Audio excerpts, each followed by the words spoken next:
Hola, bienvenido o bienvenida al canal Tiempo de Dios. Qué bueno tenerte por aquí. Deja tu like, suscríbete al canal y vayamos ya al video. ¿Cómo es entonces que se puede llorar y sufrir a la vez que se tiene esperanza? ¿Existe eso? ¿Puede haber una combinación de llorar, sufrir y también tener esperanza? Aparentemente, por lo que dijo la hermana de Ruby, sí. Y presuntamente por aquellos que hemos perdido seres queridos y los hemos despedido, se ve que sí. Se puede llorar, transitar el duelo y sin embargo, no obstante, tener esperanza. Y yo sé que aquí y allí en casa hay mucha gente que tiene demasiadas preguntas sin respuesta, ni hablar de los familiares de los dominicanos de esta tragedia.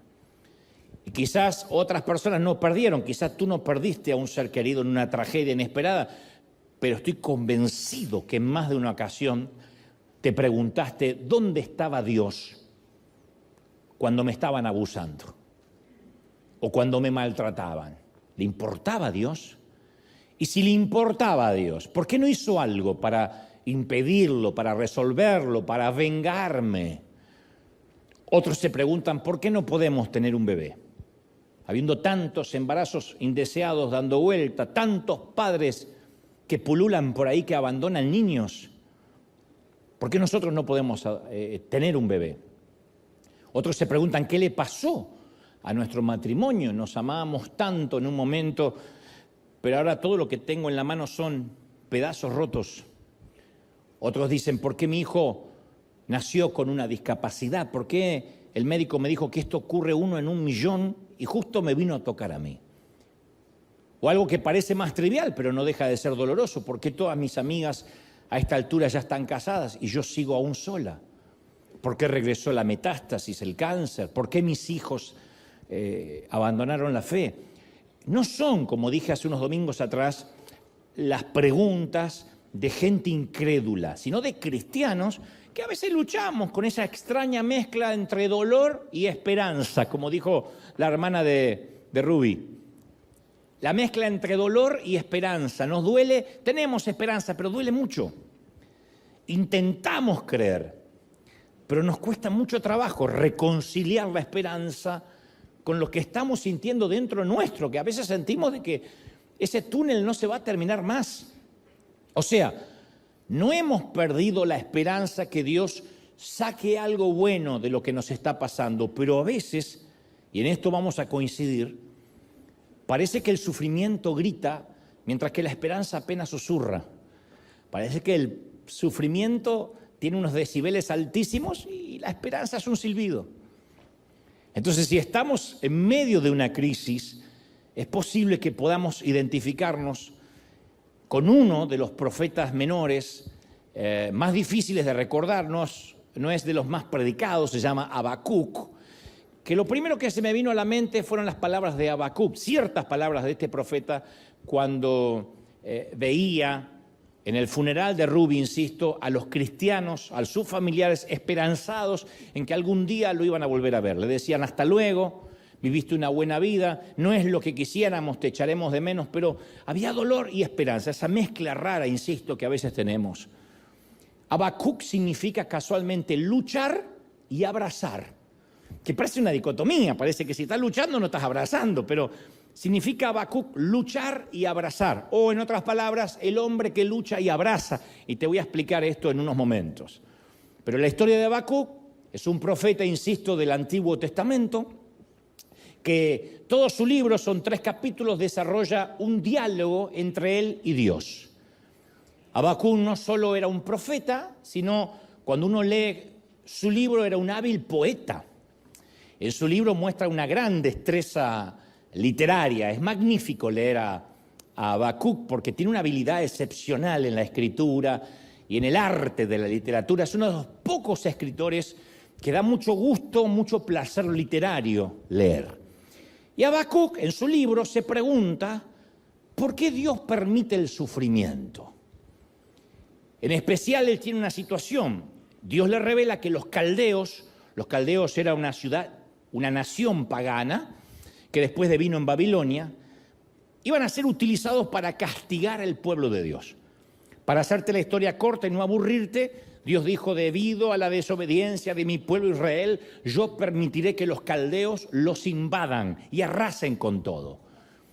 Entonces Habacuc le dice, ¿por qué nos va a pasar eso? ¿No podrías reconsiderarlo? Y Dios le responde a Habacuc y le revela que no solo no lo va a librar de la prueba, sino que debe armarse de valor para afrontarla. Y es en ese preciso momento cuando Habacuc hace una oración a Dios y revela al menos 4 principios espirituales que yo creo que son determinantes para atravesar cualquier prueba de dolor. No tengo la fórmula mágica, no puedo frotar una lámpara y el sufrimiento se te va a ir. Pero hay 4 al menos principios que él deja entrever en su diálogo con Dios, en su plática con el Creador, que muestra cómo atravesar, nos enseña cómo transitar el dolor, el sufrimiento, sin perder la esperanza, insisto. Entonces, el primer principio es que Habacuc recuerda quién es su Dios. De hecho, se lo recuerda el propio Dios. Dios le dice, tu nación va a ser invadida, van a sufrir. Y él dice, bueno, pero yo voy a recordar lo que tú hiciste, las cosas buenas. Y en Habacuc, capítulo 3, versículo 2, él ora diciendo, Señor, yo he sabido de tu fama. Escucha esta oración. Dios le acaba de decir, insisto, que los va a arrasar. Siente mucho dolor el profeta y dice, Señor, yo he sabido de tu fama. De hecho, tiemblo delante de tus obras, Señor. Tus buenas obras, tus milagros. Repítelas, por favor, en nuestros días. Dalas a conocer en nuestro tiempo. Yo sé de tu ira, pero también ten presente tu gran misericordia de la que fuimos testigos. O sea, lo que nos enseña el profeta es atraer a nuestra mente ciertos recuerdos a largo plazo para que eso nos traiga a la memoria que así como Dios estuvo en tu pasado, también puede volver a estar en tu presente. Que como alguna vez no nos dejó, tampoco nos va a dejar. Porque nosotros cambiamos, pero Dios es el mismo, es fiel. Ayer, hoy y para siempre. ¿No es maravilloso? Lo primero que hace Habacuc, en vez de empezar a quejarse y decir, pero ¿cómo puede ser que nos vas a permitir tal cosa? Dice, Señor, yo sé que tú siempre has sido misericordioso. Le muestra los antecedentes a Dios, se los recuerda, le muestra la jurisprudencia. Le dice, mira, tú siempre has sido, está bien, te airas, pero tu misericordia es muy grande, ¿no? Yo creo que ni un papá se resiste a que un hijo le diga eso. Si le dices a un hijo, te voy a castigar, y tu hijo te dice, mamá, pero tú eres muy buena. ¡Ah! Se te derrite la espina dorsal, ¿o no? Eso es lo que hace Habacuc. Yo hace poco estaba intentando entrar en línea a mi banco, online, y por alguna razón me equivoqué la contraseña 2 veces seguidas porque estaba pensando en otra cosa, lo quise hacer rápido y por consecuencia lo que suele pasar es que el sitio se bloqueó. Y entonces para verificar mi identidad, para que el banco pudiera verificar que yo no era un hacker, me pidieron no solo los últimos 4 números de mi seguro social, sino también cuál era su cantante favorito durante la infancia. Se ve que yo lo puse el día que abrí la cuenta. ¿Cuál fue el primer libro que leyó en su infancia y el nombre de su primera mascota? Obviamente me acordaba de los 3 y por razones obvias no te voy a decir cuáles son. Por si algún día quieres hackear la cuenta, pero me acordé. Y me sorprendió que puedo recordar esas cosas, aunque se remontan a más de 50 años atrás, especialmente la mascota. O sea, me asombra cómo funciona la mente humana, sobre todo la capacidad para registrar y clasificar datos y recuerdos. Porque no es que yo me levanto a la mañana y suspiro el nombre de mi mascota. Pero cuando me lo pregunta el banco, yo me acordaba. Entonces, tenemos varios tipos de memoria. La memoria sensorial, que es la primera fase en el proceso cognitivo de almacenamiento de información. La memoria episódica, que tiene que ver con experiencias específicas, con anécdotas. La memoria semántica, que son conocimientos generales, que a lo mejor aprendimos en la escuela, quién era Bolívar, quién era San Martín. La memoria procedimental, que es la responsable de las habilidades, de los hábitos que realizamos de manera automática, como andar en bicicleta, caminar, conducir un auto. La memoria implícita, que no requiere una recuperación consciente de la información, lo hacemos también automáticamente, pero son menos complejas, como tender la cama, lavarse los dientes, vestirse. Pero para no aburrirlos, básicamente, todo está contenido, todas esas memorias englobadas en una memoria a corto plazo y una memoria a largo plazo.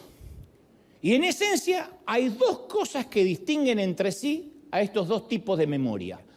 La primera es la importancia que le atribuimos a aquello que estamos recordando. La segunda es la frecuencia con lo que lo recordamos. Entonces es obvio que hay cosas importantes que se encuentran grabadas en algún lugar de nuestra memoria a largo plazo. Ahí están en el disco rígido, en un archivo. En cambio hay cosas sin importancia que solo mantenemos un registro en la superficie del disco rígido. Son los detalles irrelevantes, futiles, insustanciales, que tienen fecha de expiración. Si vamos a un lugar, ¿se acuerdan cuando no había GPS o GPS? Que uno tenía que recordar una dirección y después uno la llevaba a la basura porque eso ocupaba el lugar. Es por eso que para que algo se grabe en nuestra memoria a largo plazo, por encima de nuestra rutina diaria, tiene que ser algo extraordinario, conectado a la manera en cómo nos sentimos en ese momento. Por eso quizás recuerdes qué vestido llevabas puesto el día de tu graduación, pero no recuerdas el color de calzón que tienes ahora mismo.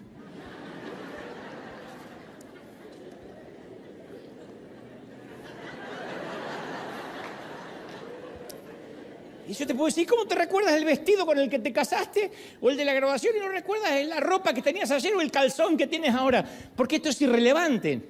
No te sentiste especial con ese calzón. Espero. O eso explica por qué recuerdas qué escribió tu hija en la última tarjeta del Día del Padre, pero no recuerdas qué había ayer en tu correspondencia. Tiene que ver con cómo nos hace sentir un episodio.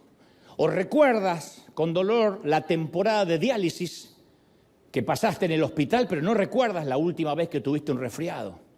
Entonces, recordamos aquello que de alguna manera dejó una huella o traemos con frecuencia a nuestra memoria porque lo contamos. Uno no anda contando el último resfriado, pero sí contamos aquella vez que el médico se extrañó porque, no sé, teníamos diabetes o había un lunar extraño y dijo, es mejor investigar de qué se trata.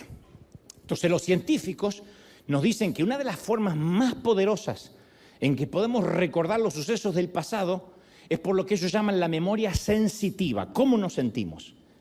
Es más, yo leía que sugieren que es probable que los olores sean los recuerdos más sensitivos, más poderosos de todos. Los aromas.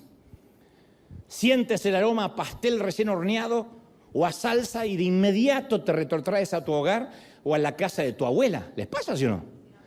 En mi caso, si pasa un caballero oliendo Old Spice, instintivamente me doy vuelta pensando que es mi papá. Porque mi papá nació oliendo Old Spice y se murió oliendo Old Spice.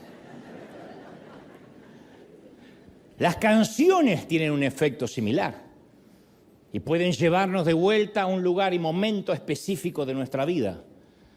Si tienes más o menos mi edad, cada vez que escuchas a Stevie Wonder, Whitney Houston, Cyndi Lauper, Bon Jovi o Queen, regresas a los inolvidables e inigualables 80. ¿O no? Y ojo que no dije ni Menudo, Parchís, Magneto, Timbiriche. Lo mío fue más cool. Habacuc comprendía eso. Los israelitas tenían grabadas en sus memorias a largo plazo aquella vez que pudieron oler la sal del Mar Rojo, mientras que recordaban las imágenes de aquellas inmensas paredes de agua que se cerraron tras ellos una vez que ellos pasaron como por tierra seca. Y también venían a su memoria los recuerdos de las canciones que entonaban mientras cruzaban y cuando llegaron al otro lado. Entonces Habacuc comprendía el poder de esta clase de recuerdos. Por eso el Señor decía, y esto se los contarás a tus hijos y a los hijos de tus hijos, porque el poder hablarlo, eso se va grabando no solo en quien lo está escuchando, sino en el educador, en quien lo transmite. La mejor forma de aprender de un maestro es enseñando. Cuando uno tiene que ponerlo en palabras, articularlo, uno aprende también. Uno recibe de lo que está transmitiendo. Entonces, Habacuc sabía que cuando uno repetía frases o hurgaba en la memoria, eso se iba grabando a fuego. Entonces yo me lo imagino a Habacuc diciendo, cuando el Señor le dice, voy a destruirlos, va a haber sufrimiento. Me imagino al profeta diciendo, Dios mío, yo recuerdo lo que hiciste. Yo lo recuerdo. Recuerdo cuando guiabas a tu pueblo por medio del fuego, de la nube, cuando lo alimentabas con pan del cielo. Recuerdo cuando se abrieron las aguas, cuando las atravesamos como por tierra seca. Recuerdo cuando hiciste temblar la tierra y las murallas de Jericó se vinieron abajo. Recuerdo cuando enviaste pestes, plagas contra nuestros enemigos. Dios mío, yo sé lo que puedes hacer, lo recuerdo. Y luego implora, por favor, renueva estos hechos en nuestros días. En esta temporada, renueva esos milagros. Y ese es el primer principio cuando no logramos ver a Dios en el presente. Tenemos que recordar lo que Dios ha hecho por nosotros en el pasado. Él no nos ha dejado. Él no nos ha dejado. ¿Alguien lo cree, sí o no? No nos ha dejado. Y no tiene que ser, pero es que a mí nunca se me abrió un mar rojo. Pero capaz que era un momento en el que estábamos sufriendo y de pronto en la radio empezó a sonar una alabanza que nos dio fuerzas. A mí me ha pasado decenas de veces de estar en el automóvil y poner una alabanza y de repente sale en la radio una canción y era Dios hablándome, sabiendo que la necesitaba. O puede haber sido algo tan sencillo como aquel día que estábamos leyendo la Biblia y un versículo empezó a saltar a nuestros ojos. Y volvíamos para atrás y para adelante y ese versículo otra vez, como el Espíritu Santo diciendo, léelo otra vez, léelo otra vez.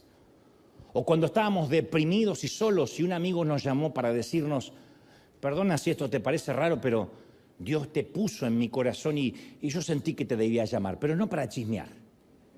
No para decir, está todo bien, no. Sino para decirte, quiero escucharte o hablemos de cualquier cosa. ¿Qué hacemos cuando estamos en el valle del sufrimiento? Recordar lo que ha hecho Dios. Cuando nos consoló, cuando nos guió.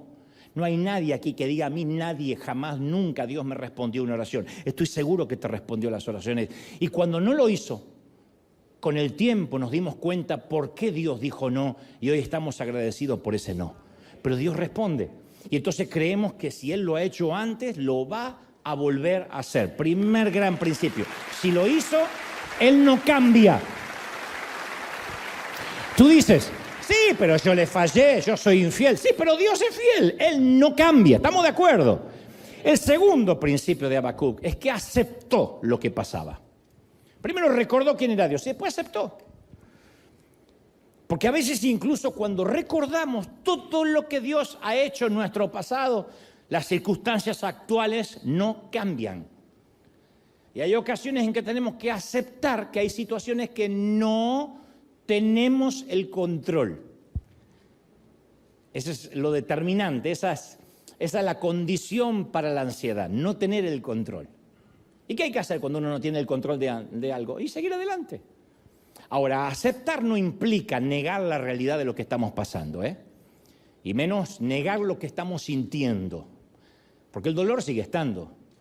Yo te puedo decir, vamos a orar para que se te vaya el dolor de tu ser querido que se murió o de estas situaciones. Y tú vas a decir, bueno, yo recibo la oración, pero el dolor sigue estando.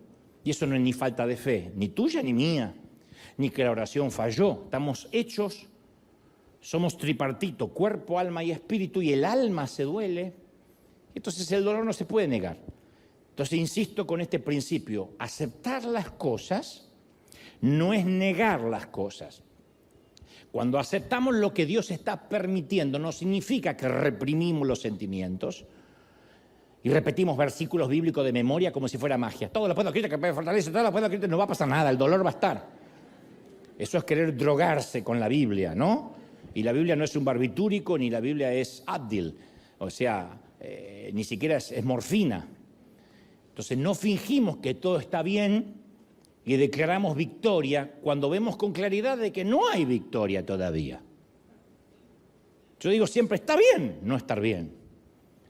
Y yo he conocido a lo largo de mi peregrinar cristiano a cristianos, valga la redundancia, que tratan de actuar como que eso no está pasando. Y creen que eso es actuar en fe. No está pasando, no está pasando, no está pasando. Sí está pasando. Eso no es actuar en fe, eso es no ver la realidad. Son los cristianos avestruces. El avestruz pone la cabeza en la arena y cree que nadie lo está viendo. Y el bruto tiene todo el cuerpo afuera y tiene la cabeza adentro. Está lleno de cristianos avestruces. El médico le dice, oiga, su salud no está tan buena, necesita hacer cambios urgentes en sus hábitos, en su dieta. Y hay cristianos avestruces que no lo escuchan, proclaman en fe que están sanos.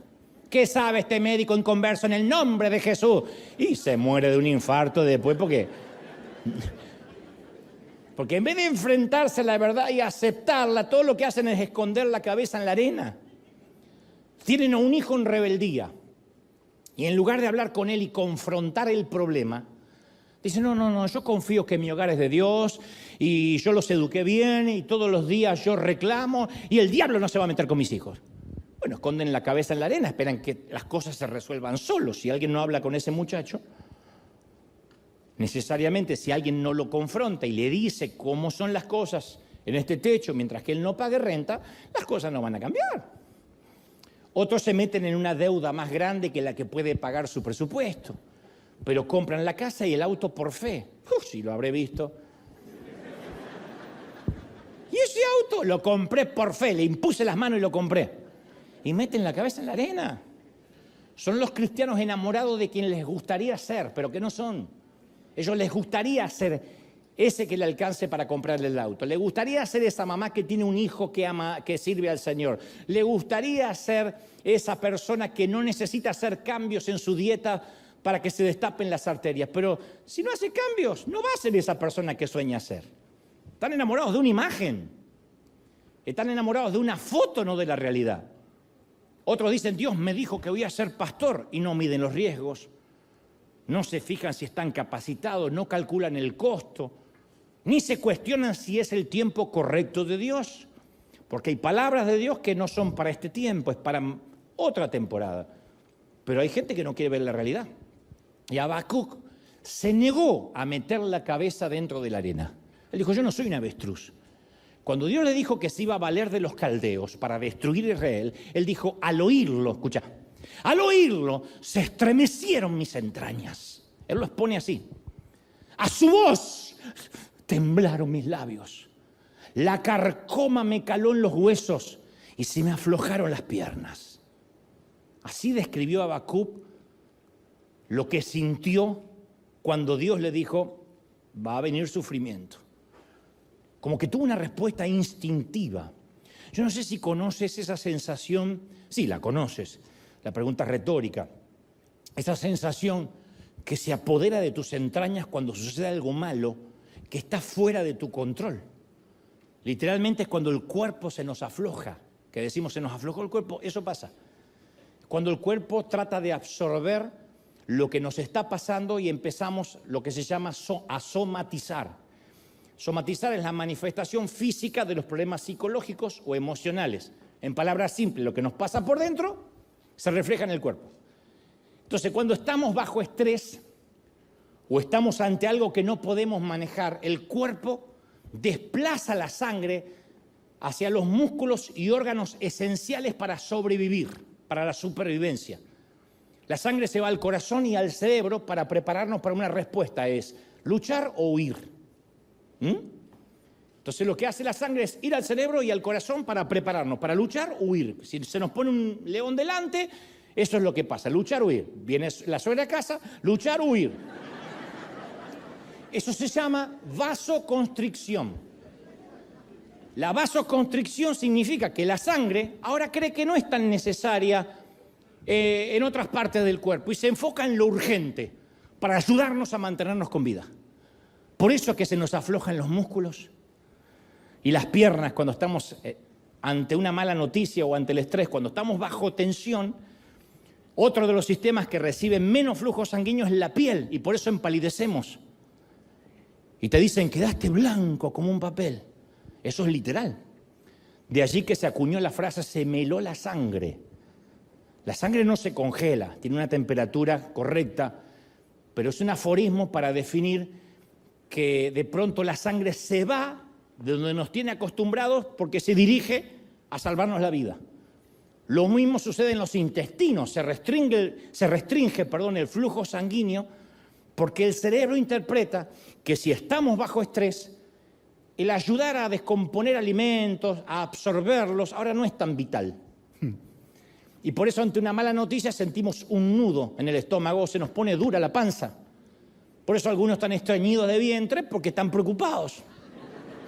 El día que te despreocupes, ¡ja! Un pollo vas a hacer.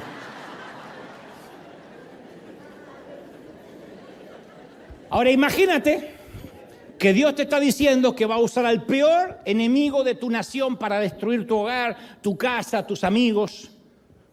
A eso es a lo que se enfrentó Habacuc. Entonces no era una licencia poética cuando dijo, se me estremecieron las entrañas. Como tenía una gran riqueza literaria, lo podía poner en palabras, lo podía articular, pero literalmente su cuerpo somatizó. Miró de frente la verdad y dijo, nada de esto me gusta. Y lo que es peor, está fuera de mi control. Pero tengo que confiar en Dios aunque no lo comprenda del todo. Esto no es negación, esto es, damas y caballeros, verdadera fe. No fe en que Dios va a hacer lo que Habacuc quiera, sino fe en la sabiduría y en la soberanía de Dios. Eso es fe. En algún momento va a suceder algo que no nos va a gustar. Eso es la vida. Vive lo suficiente y ocurrirán cosas que no nos van a dar ganas de aplaudir. Tal vez te esté sucediendo algo que no te gusta ahora en este momento. Entonces, nunca olvides esto. Fe no significa que Dios va a hacer lo que nosotros queremos que haga. Fe también significa que Dios sabe lo que hace, por qué lo hace, aunque mi mente limitada no tiene sentido, pero yo confío en que Él está al control. Eso es fe. ¿Me explico? Eso es fe. No se predica mucho de esa fe. Se predica de la fe, confía y ten fe que Dios te dará lo que estás pidiendo, pero no se predica de la fe que a lo mejor Dios no te da lo que estás pidiendo porque Él sabe que no lo estás necesitando ahora y que te va a meter en problemas. También eso es fe. Ten fe en que Dios te va a sanar, pero también tienes que tener fe en que si no te sana, Él sabe por qué. Eso es fe. Y tampoco hay muchos amén. Yo sabía, no importa. Fe no es, Dios va a hacer lo que a mí se me ocurra que tiene que hacer. Fe es, yo quiero esto, pero si Dios piensa lo contrario, yo tengo fe de que Él sabe lo que hace. Él sabe lo que hace. Él lo sabe. Yo no lo entiendo. Mi mente limitada, mis gigas, no alcanzan a comprender por qué. ¿Qué sé yo? Capaz que lo entiendo un día o del otro lado del sol. Pero eso también es fe. Así que, ¿qué hacemos cuando estamos en el valle? Resumen, número 1, recordamos lo que Dios ya ha hecho en el pasado. ¿Estamos hasta ahí? Número 2, aceptamos lo que Dios está haciendo. ¿Y por qué? No sé. No está mal reconocer que no sabemos. ¿Y por qué si Dios es bueno permite que estés bajo tratamiento tantos años? No sé, pero tengo fe de que Él sabe lo que hace. Él sabe que la estoy pasando mal y Él sabe que a veces ni me alcanza el presupuesto para afrontar el tratamiento. Y bueno, si no me sana, Él sabe lo que hace. Eso es fe. Eso es aceptar, no es negar la realidad, es aceptar con fe. El tercer principio de Habacuc, el tercer principio, es que confió en Dios. Confió en Dios. Habacuc se dio cuenta de que podía decidir qué iba a creer. Uno puede decidir si creer o no. Él podía centrarse en las emociones. Se me conmovieron las entrañas, se me vino un nudo en el estómago, me dieron ganas de vomitar. Podía enfocarse en las circunstancias, nos van a pasar por arriba. O podía confiar de que Dios de alguna manera iba a sacar algo bueno de que los caldeos invadieran su tierra. No sé qué bueno puede salir de eso, pero algo bueno va a sacar.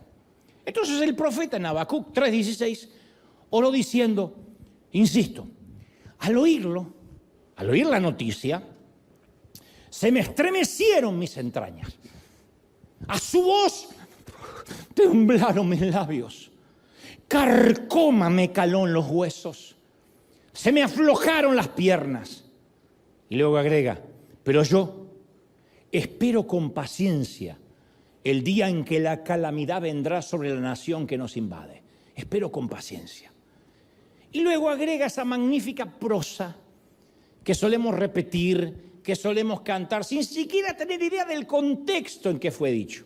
Él dijo, después de eso, cuando dijo, voy a esperar con paciencia que nos invadan, dijo, y pensándolo bien, aunque la higuera no florezca, aunque no haya fruto en las vides, aunque falte la cosecha del olivo, está diciendo porque el enemigo va a arrasar con todo, y los campos ya no produzcan alimentos, aunque en el aprisco ni siquiera haya ovejas, ni ganado alguno, ni en los establos haya nada, aún así yo me regocijaré en el Señor, me alegraré en mi Dios libertador. ¡Aleluya!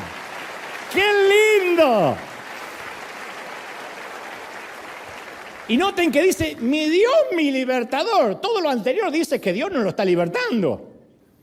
Es como decir, yo tengo cáncer, yo estoy enfermo, pero yo me alegro en mi Dios sanador.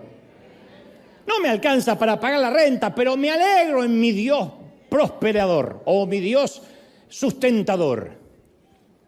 Claro, aunque después de escuchar la noticia apenas se podía mantener de pie el tipo, con todo decidió alegrarse en el Señor. Yo me alegraré con todo eso malo. Toma, diablo.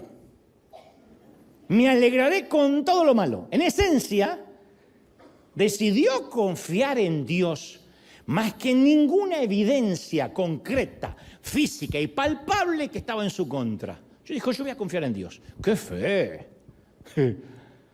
Entonces, es posible que ahora mismo nos sintamos que los caldeos invadieron y destruyeron el escenario de nuestro corazón y estamos invadidos. Tal vez estamos sufriendo con pérdidas que se produjeron hace años y no las podemos transitar o asumir.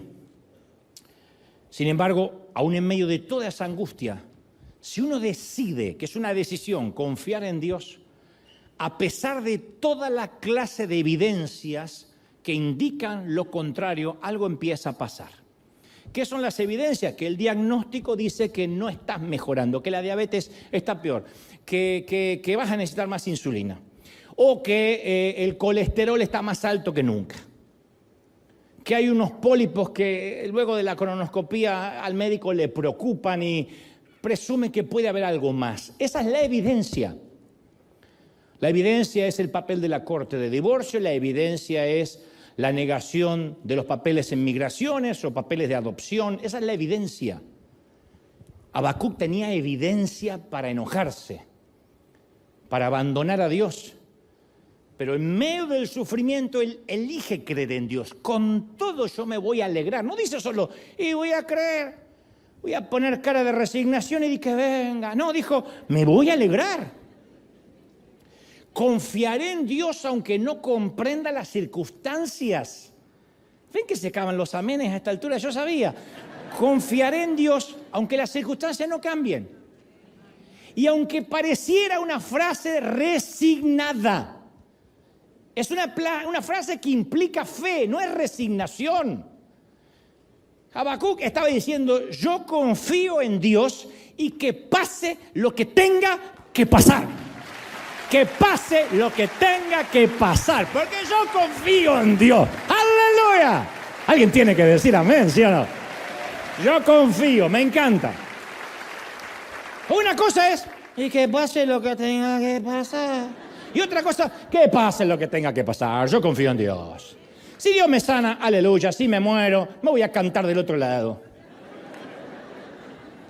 Si Dios me prospera, bien. Y si no me prospera, y bueno, amontonarnos todo en una habitación Otra vez, yo me sé contentar teniendo mucho, teniendo poco. Dios me prospera, asado argentino. Soy pobre, pupusa. Dios... Con todo yo me alegraré en el Señor.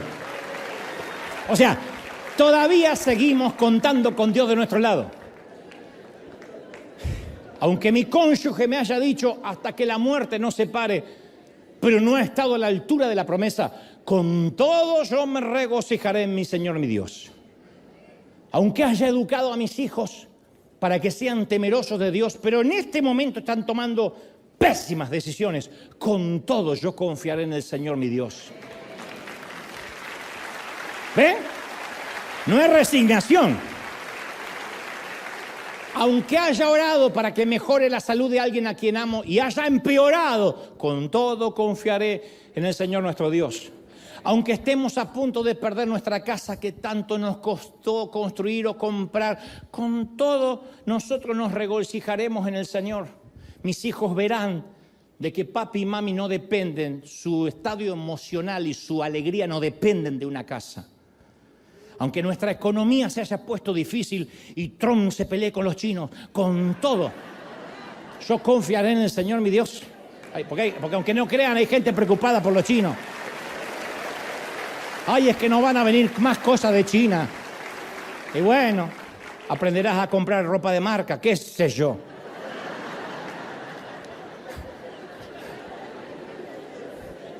Made in China. Made in China. No, este es italiano, ensamblado en China. Aunque no me guste, aunque no lo comprenda, aunque yo sé que él podría y debería ayudarme, pero no lo está haciendo, con todo yo confiaré en mi Señor. Que pase lo que tenga que pasar. ¡Qué frase! Que pase lo que tenga que pasar, pero no resignado, optimista. Que pase lo que tenga que pasar. Con todo yo confiaré en el Señor mi Dios. Así que, ¿qué hacemos cuando estamos en el valle? Número 1, recordamos lo que Dios ha hecho. Número 2, aceptamos lo que Dios está haciendo. Número 3, confiamos en Dios. Que pase lo que tenga que pasar. El cuarto principio de Habacuc es que tuvo esperanza. Aquella maravillosa palabra que pronunció la hermana de este querido cantante merenguero esta semana. Su oración termina así en Habacuc 3:19. El Señor omnipotente es mi fuerza. Da a mis pies la ligereza de una gacela y me hace caminar por las alturas. En otras palabras, él dice al Señor, no solo me voy a regocijar aunque las cosas se pongan feas, sino que voy a caminar por encima de las circunstancias. Aunque a veces nos sentimos como un insecto, aplastado bajo el peso de las evidencias, como las que tenía Habacuc, evidencias, él se compara con una gacela, un animal brioso, a punto de subir las alturas. Él sabe que desde el valle de la depresión puede alcanzar la montaña. Yo te dije casi al inicio de este mensaje que Habacuc casualmente significa luchar y abrazar. Y si alguna vez viste boxeo, vas a notar que en el medio de la pelea los púgiles se abrazan para bloquearse hasta que el árbitro los separa y les demanda que sigan peleando. Los boxeadores a priori se abrazan para ralentizar o desacelerar la acción y evitar ser golpeados en una esquina del ring. En la esquina roja, en la azul o en cualquiera de las otras, pero evitan ser golpeados y se abrazan. Mientras dure el abrazo, los boxeadores gastan menos energía, descansan brevemente, esos segundos le dan un segundo aliento para seguir peleando. En el argot del boxeo se le llama clinch. Y Habacuc, sin ser boxeador, luchaba y abrazaba. Porque al principio luchaba y después se abrazaba a la esperanza. Como la mayoría de nosotros hemos hecho gran parte de la vida sin darnos cuenta.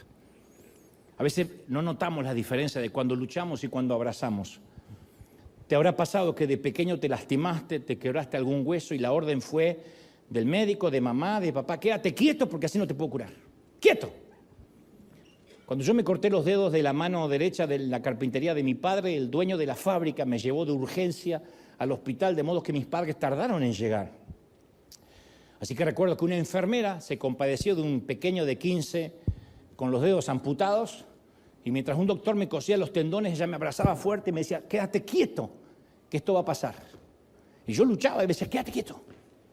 Era una suerte de abrazo y también de tenerme bloqueado, maniatado. Y así como la enfermedad tenía que mantenerme inmóvil para que yo pudiera ser intervenido, a veces Dios tiene que sujetarnos de un modo que parece hostil, limitante. Decimos, ¿por qué tengo que estar en una cama una semana o un mes o más?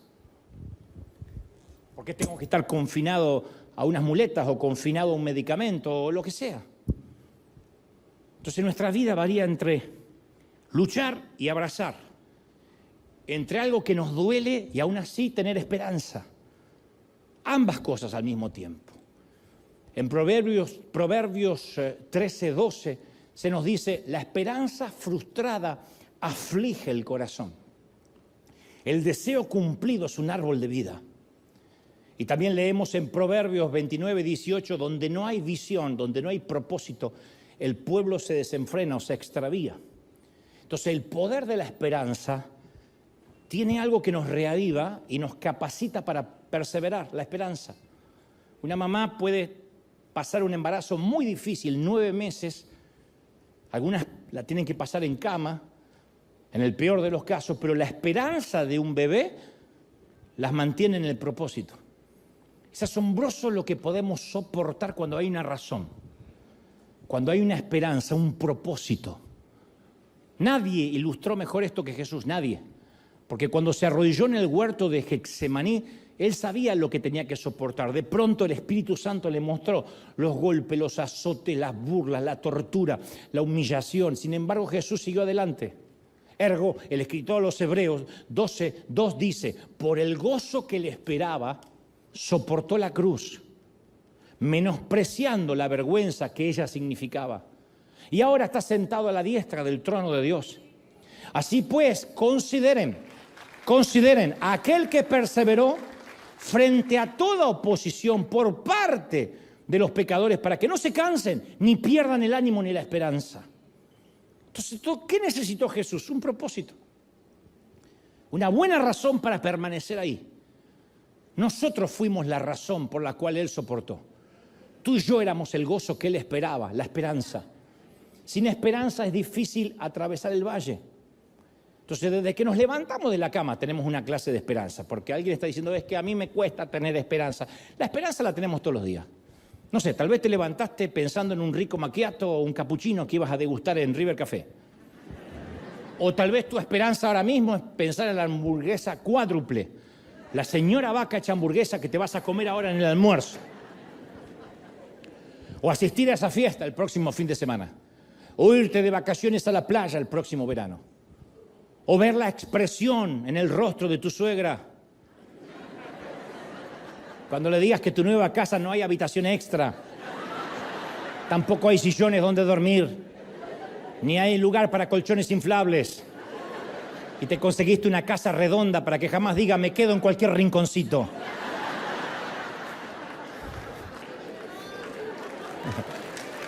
Eso es esperanza. No hay nada malo en esperar esas cosas. Pero por lo general las cosas en que fijamos nuestras expectativas son momentos de gratificación a corto plazo. Nos comimos la hamburguesa y ya está, ya pasó. Pasó la fiesta, pasó la boda. ¿Cuánta gente hay que se casa por la noche de boda, por el casamiento? Ay, no, es que yo quiero tantos invitados y las mesas y sueño con este vestido. Y después pasó.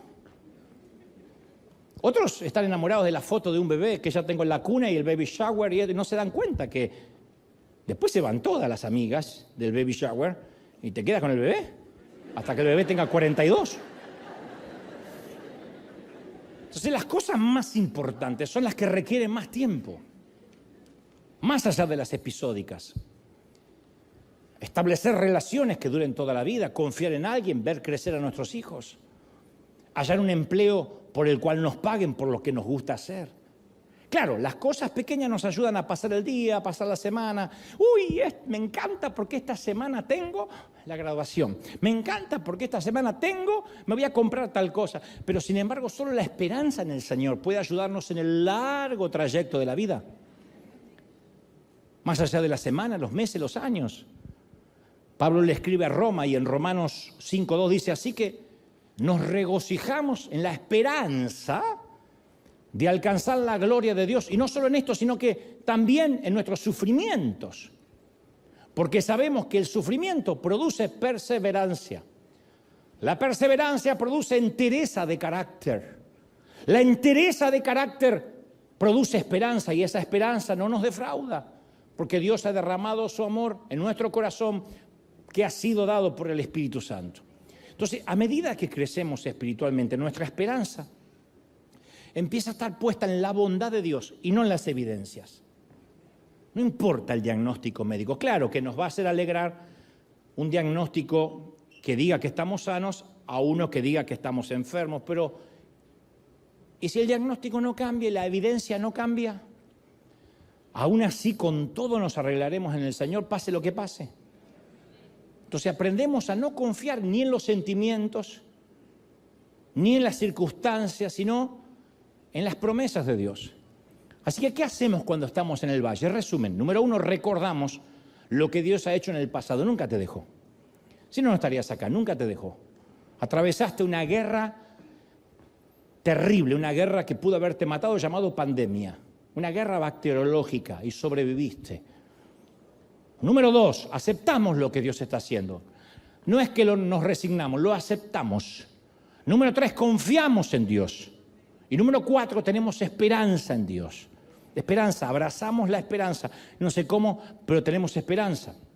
Entonces yo estoy convencido que el día que lleguemos al cielo vamos a comprender muchas cosas que aquí no hacen sentido.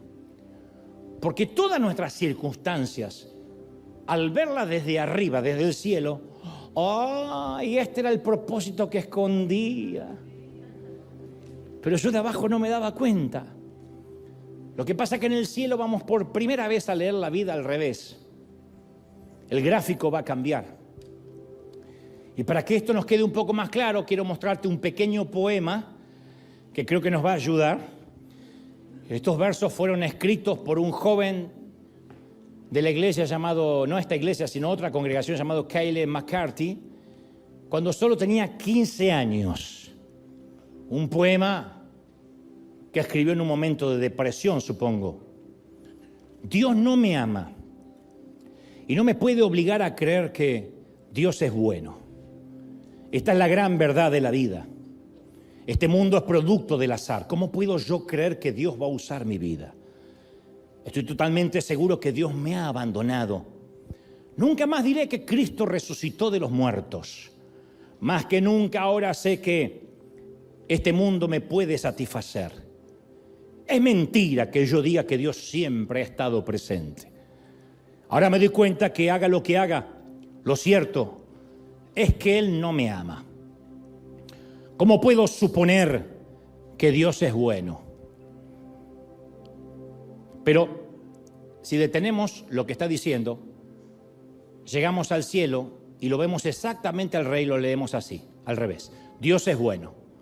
¿Cómo puedo suponer que Él no me ama? Lo cierto es que haga lo que haga, ahora me doy cuenta que Dios siempre ha estado presente. Es mentira que yo diga que este mundo me puede satisfacer. Más que nunca ahora sé que Cristo resucitó de los muertos. Nunca más diré que Dios me ha abandonado. Estoy totalmente seguro que Dios va a usar mi vida. ¿Cómo puedo yo creer que este mundo es producto del azar? Esta es la gran verdad de la vida. Dios es bueno. No me puedes obligar a creer que Dios no me ama. Es maravilloso. Pero la vida al revés. Esto grafica cómo Dios ve el poema de nuestra vida. Muchas de las cosas por las cuales aquí pasamos funcionan de la misma manera que este poema. Todo lo que vemos es lo que tenemos delante de nosotros y lo leemos desde abajo. No podemos explicar por qué Dios permite tanto sufrimiento, tanta injusticia. Ahora bien, con tiempo, con paciencia, con enfoque, con propósito, uno comienza a leer la vida al revés y nos damos cuenta que Dios ha sacado algo maravilloso de entre las cenizas de nuestra pérdida, de nuestra angustia, de nuestra aflicción. Y entonces un buen día nos damos cuenta que somos como Habacuc, que estamos hechos de esa fe que lucha y que abraza. Luchamos y abrazamos a la vez que seguimos confiando en el Señor. A veces dudamos, pero volvemos a abrazar. Peleamos con Dios, lo cuestionamos, pero siempre terminamos abrazados a Él, siempre. Yo ignoro la situación por la que ahora estás atravesando, ni de aquello que acabas de sobrevivir. Pero ninguno de nosotros sabe a qué nos enfrentaremos mañana, nadie. Sin embargo, hay algo que sí sé. Nuestro Dios, créelo, sí es un Dios bueno. Y cuando ocurren cosas difíciles, lo más que podemos hacer es intentar creer. Ya eso es suficiente, intentar creer, decidir creer. No dejes de intentar creer. Permitamos que esa chispa de esperanza crezca, confiando en que Dios está ahí, en medio de la oscuridad, en medio del hospital, en medio del cementerio. Y al igual que Habacuc, hagamos nuestras preguntas, permanezcamos preparados para escuchar la respuesta de Dios, aunque eso haga que se nos hiele la sangre y que se nos aflojen las piernas.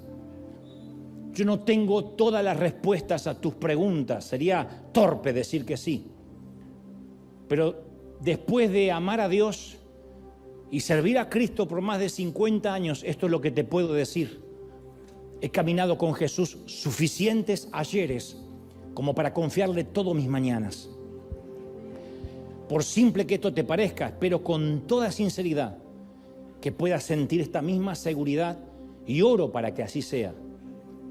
Si no es ahora mismo, que sea pronto. ¿Quieres saber que Él está contigo, que Él se preocupa por ti, cualquiera sea la situación que estés pasando? Entonces, duda todo lo que quieras, siempre que nunca dejes de creer. Duda, pero cree. Lucha y abraza. No, al menos no dejes de intentar creer. Puedes tener esperanza en medio de las tinieblas. Y con el tiempo te vas a dar cuenta, creerás y abrazarás la realidad de que, aunque la vida se ponga difícil allá afuera, Dios es bueno. Entonces vas a ser parte de esta gran familia indestructible, de este grupo de gente rara que puede sobrevivir hasta de la muerte y que no le teme nada ni a nadie. Hablo de los que van por la vida diciendo: yo confío en Dios, así que pase lo que tenga que pasar. Que pase lo que tenga que pasar.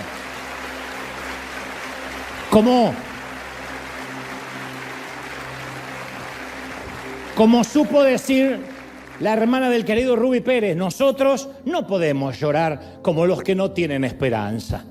O en palabras de Habacuc, aunque la higuera no florezca, aunque no haya fruto en las vides, aunque falte la cosecha del olivo y los campos no produzcan alimentos, aunque en el aprisco no haya más ovejas, ni ganado alguno en los establos, aún así yo me gozaré en el Señor, me alegraré en Dios mi libertador, con todo me regocijaré. Y otra vez, que pase lo que tenga que pasar. Que pase lo que tenga que pasar. Vamos, de pie y dale un aplauso grande al Señor de señores, que ese aplauso se escuche arriba. Que pase lo que tenga que pasar. ¡Bendito eres! ¡Dime! ¡Qué bien que te quedaste hasta el final del video! Dinos, ¿qué fue lo que más te llamó la atención de este mensaje? No te olvides de dejar tu like y de suscribirte al canal. Muchas gracias y que Dios te bendiga.